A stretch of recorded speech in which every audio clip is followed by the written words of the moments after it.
What's going on, everybody? Welcome back to the channel. We got to keep working on this Bronco because we got 2 weekends left until we go to our Utah Bronco Safari. And unfortunately, we got to take some steps back. Now, last weekend, if you don't remember, we buttoned up our ZF5 swap and got the Bronco back on the road. And at the end of the video, I said I was going to daily drive the truck to my work during the week and do a little bit of shakedown run. Well, unfortunately, one of the days when I drove to work, my starter bolts backed out. I know, what a surprise. I had some bolts back out on me on the Bronco. What's new? Well, unfortunately, when the starter bolt backed out, it actually shredded some teeth on the flywheel. I was hoping I could just tighten the starter bolts back up and be good to go, but I've continued driving it and I keep running into hitting that same spot with the broken teeth and the starter just spins. Sometimes I get lucky and it starts, sometimes it hits that spot and then won't start, and then I gotta push it and bump start it. So I don't really want to do that if I stall on a trail or something like that. It just doesn't sound like a good time. So unfortunately, we gotta drop the trans, we gotta replace the flywheel. So let's go hop in the truck and see if the starter's gonna spin or if it'll actually start right up. Show you guys what I'm talking about here. See if it'll do it. Maybe we'll get lucky and actually catch teeth on the flywheel today. Did you hear that click, click, click? It's hitting those broken teeth. All right, I'm glad we got lucky to get this thing at least in the driveway. Now let's swap this thing over to the small wheels in the back so we can drive this in.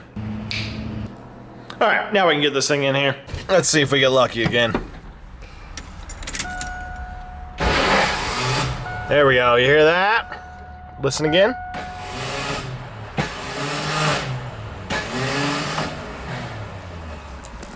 And that's why we gotta drop the transmission. We got the Bronco on the lift, but since it feels like all I ever do on this channel is drop drive lines, drop transfer cases, and drop transmissions, I'm just gonna skip all this because I've shown it way too many times, and I will see you guys once the transmission is out.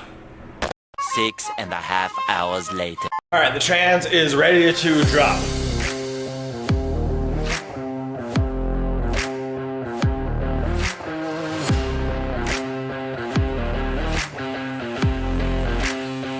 All right, now that we have the transmission out, I can show you what happened to the flywheel. Looking at the teeth from a starter's point of view, you can tell where a couple of them are just barely flattened. Just enough to make it catch and not turn. But nonetheless, let's get this clutch dropped and this flywheel replaced. Okay, I got the flywheel out. Let's assess the damage.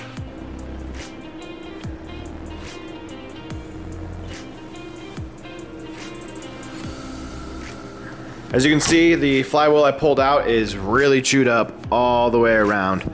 And there's definitely a flat spot right here in this area. It's pretty bad.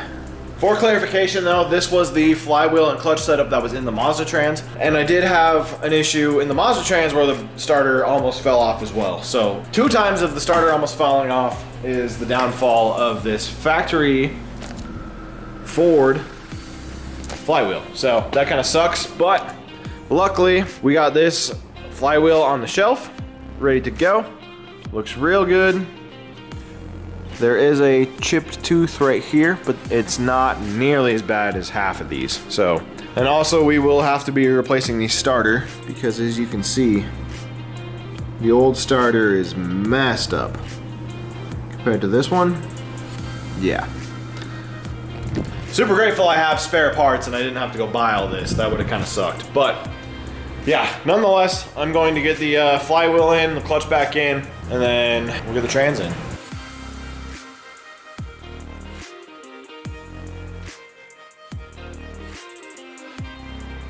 I just got done helicoiling the other starter threads because I noticed that I was missing a couple threads, and I think that's what inevitably caused my starter to back out. I never got that top bolt super tight. But yeah, that's in. New clutch is in. Now what's left is we gotta get this transmission and transfer case in. But we've seen that many a time, so I will see you guys tomorrow after I get all that done. Tomorrow.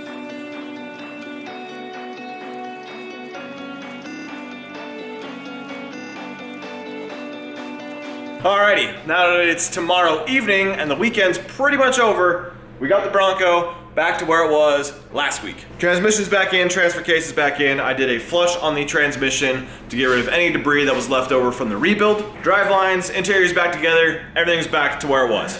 So one of the other things we need to button up is the cross member for the transfer case.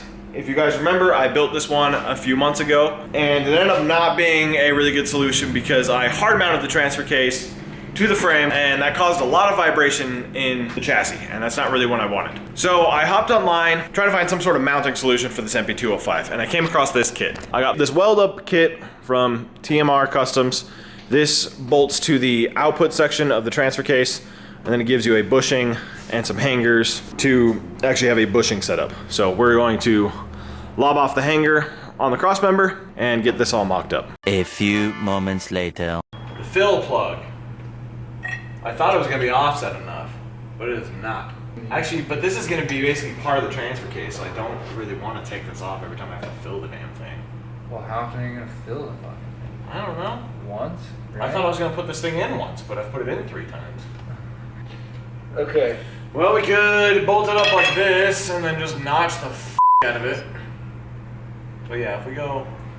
Do all those holes line up? So if we start cutting this thing... Well, I can take some bolts out and see how close it is.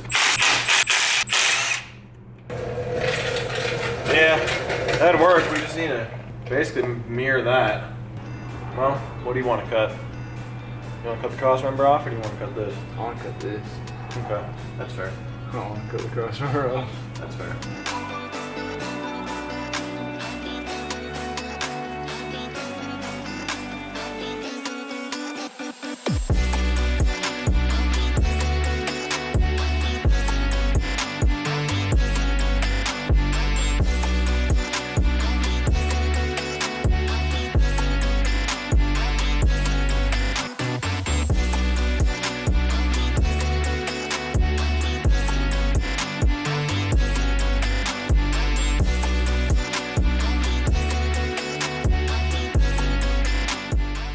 We decided, since we have interference with the bolt, still not very good access to take the fill plug off, and we're interfering with the bolt back here, that we're just going to cut off this whole tail section and just hold it on by 3 bolts. Should still hold plenty enough. Yeah, it's safe to say that this was not made for a Ford MP205, but we'll make it work.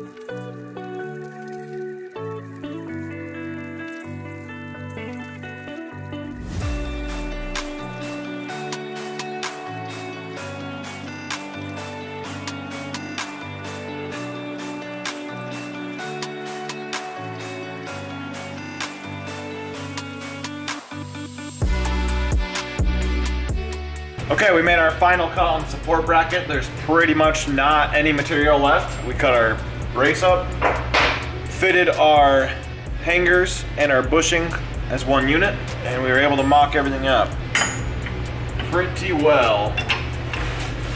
Ah! Fits pretty nicely. I think we're gonna cut the overhang off a little bit and then tack everything up and then take it all off, fully weld it.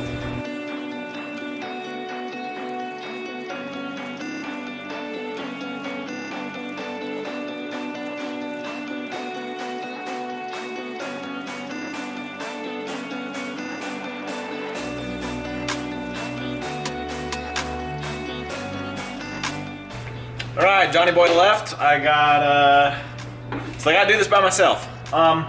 Before we can tack the fingers to the frame, I need to scrape the paint off. So I'm gonna move this out of the way now that I gave it some time to cool down.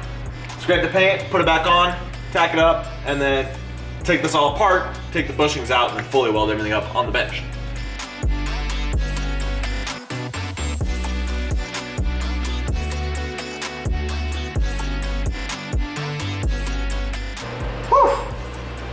Okay, now we can take the bushings out so we don't melt them to bits. Do this all on the bench when we're not huddled down under here.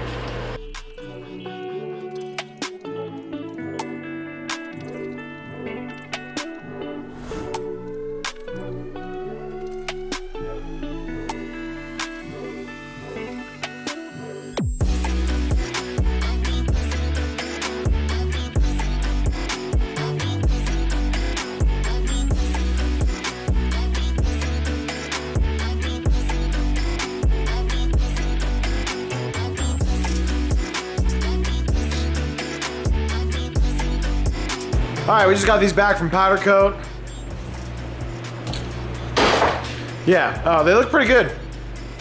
Let's get them installed now.